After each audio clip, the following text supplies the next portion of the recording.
Okay, can we agree with something here? This was definitely the weirdest episode of American Horror Story that we've had in a long while. But I feel like it was the episode that we needed so that it could provide some kind of clarity. Okay, maybe not clarity, but the backstory to what it was that we've been seeing develop.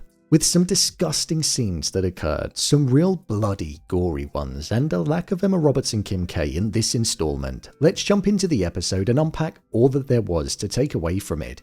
Here is American Horror Story Delicate Season 12, Episode 7, Ending Explained. Just to let you know, this video will contain spoilers. Adeline's connection and the Cable's plan. So we always knew that Adeline had some kind of connection to the Ravenheads that were appearing and that she defected before she died, and we always thought that that could have been the reason as to why she was killed. But this episode confirmed it. Dating all the way back to 42 AD, we saw Ivy giving birth to twins which were named Sonia and Adeline, so it was revealed to us for the first time that Sonia was in fact related to Adeline, but Dexter didn't know Sonia because Adeline never introduced him to her family because she defected from them and was fearful of them. It seemed like Ivy, Sonia and Adeline were all dead following them being born. But with the Ravenhead with the red necklace appearing, which seems like it's Kim Kardashian's character Sonia based on photos, she appeared to bring them back from the dead. I'm going to presume that this is tied into the whole premise of the Cable's mantra, giving somebody something that they want but locking them into something that they can't escape from. So for example, it seems like by giving Ivy and her 2 children life, she was recruited under Siobhan's wing and given the powers that they have. But like we saw at the end, she can easily take them away from them if they don't follow orders. As well as 42 AD, we went to a different time period, which was 1243 in Galway, and we saw the first signs that Adeline wanted to leave. She mentioned how the things that they were doing were not for the greater good, but were for her good, showing that Siobhan was the person that was gaining from the evil that was being carried out. Adeline seemed to have carried babies in the past as well, seeing as though when Nicolette visited her in 2013, she brought her baby's teeth along with her and asked if Adeline wanted to keep them as a souvenir. The fact that she chose not to showed just how much she had defected from her family, and the beliefs that she had several hundred years ago were still ingrained within her. The thing that did confuse me most though was that Adeline was still continuing to carry out her satanic rituals in private behind her restaurant. I was uncertain on if she was summoning her family or if they were just appearing when she was doing it, but even though she defected, it still felt like she was drawn to it in some way. I suppose that's something which connected to Ivy saying that she could never escape her family. They were desperate to have her back, but when they knew that she wasn't going to return to their side, they opened her up, covered themselves in the blood of her and her unborn baby, and then set her on fire, thus providing the narrative of the crime scene where it was said that she died in a restaurant fire. It was also said in the closing moments that Talia, the person who betrayed her good friend by joining the Cable by selling her company and getting $1 billion if she gave birth to the demonic babies, she would be the very person that would be selecting Dex's next wife, and the person that would be carrying and giving birth to the purest product possible. And this wife is Anna. I'm going to imagine that it's the purest product possible because Dex is an offspring of his father and potentially Siobhan, which I'll get into next. Something which could make the purest product a combination of the both of them in this new generation. Dex's father.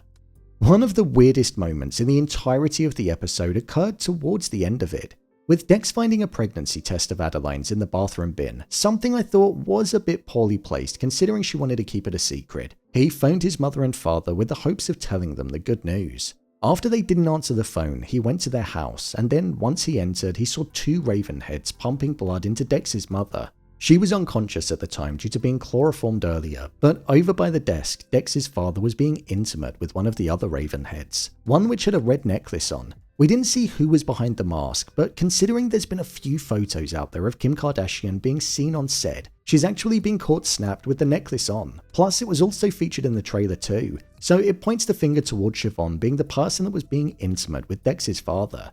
With Dex laying eyes on everything that was happening, he was also chloroformed and his father ordered them to wipe his memory. This is the very thing that his mother was talking about that she wanted Dex to testify against. However, with Dex's memory wiped, he had no recollection of what occurred, showing that he is just as much of a victim in this when compared to his mother as well. This does beg the question though, what is Dex's father's involvement in all of this? Throughout the episode, there was this mysterious figure that was only mentioned as her and she, and this person seemed to be the leader of them all, as Ivy and Sonia wanted to please her.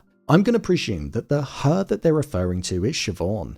Let's also remember as well, within society in the present day, Siobhan is in a very powerful position in the industry, so one would assume that that is mirrored too. In the previous episode, it was mentioned how women have to give up their dreams in order to be mothers, and in this episode, Ivy mentioned how women can't create anything and that they're not allowed to because they're women. So I would maybe presume that since what occurred in 2013, Siobhan has been slowly moving away from Dex's father and looking to gain some power of her own. It looks like Dex's father is the one that's leading all of this, but it seems like Siobhan wants to take some of that power for herself.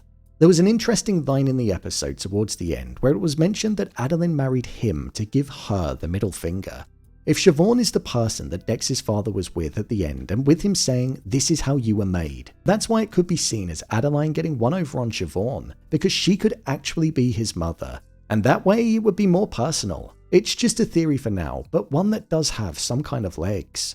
Or the alternative theory would be based around the resentment that Siobhan has for Dex's father, and her not actually being Dex's mother. So Adeline being with his son is the very reason as to why she took a personal distaste towards it. And still, the pure product could be because the demonic baby is coming from Dex, a relative of the person that seems to be head of them all, Dexter's innocence.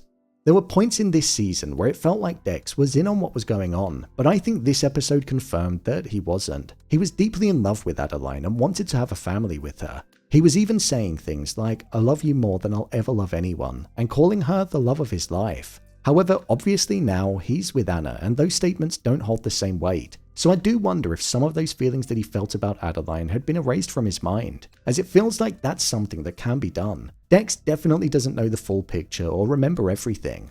My review of the episode. Honestly, I'm in two minds about this episode. I don't think it was the best, but at the same time, I admire the bravery of the episode.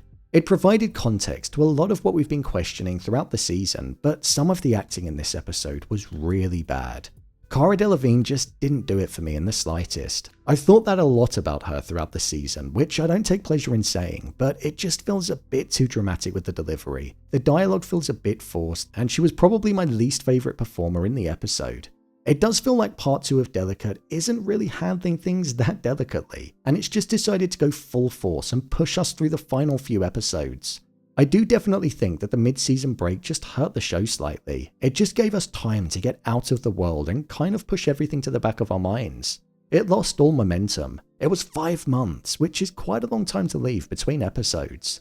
Considering this was the first time that we saw Annabelle Dexter-Jones lead in this season, and not just have small features, I thought she did a great job. She was actually one of the better things about this episode. The delivery of both Adeline and Sonia was really strong, and it felt like 2 different people were playing the twins, so I commend her for that. Although this episode was okay, and it made a refreshing change, I am definitely looking forward to seeing Emma Roberts back on screen next week and getting back to the main story.